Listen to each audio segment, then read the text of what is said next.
Fahad from Kenya. السلام عليكم ورحمة الله وبركاته يا شيخ. وعليكم السلام ورحمة الله وبركاته. أحسن الله إليكم. جنبو جنبو قريبو وعليكم. Yes. أحسنت يا شيخ. My question basically is concerning the refill of LPG cylinders.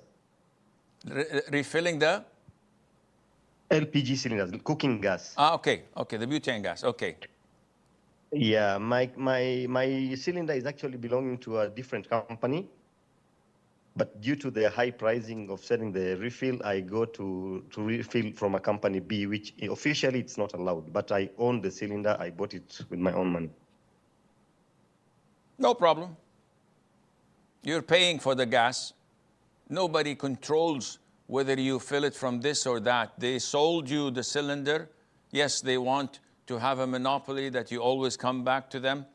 But I don't want to. I want to go to some other vendor who would sell me gas cheaper, and I'm happy with that. There is no problem in that, inshallah, providing there is no breaking of the law. Nobody's going to catch you red-handed with doing such a crime.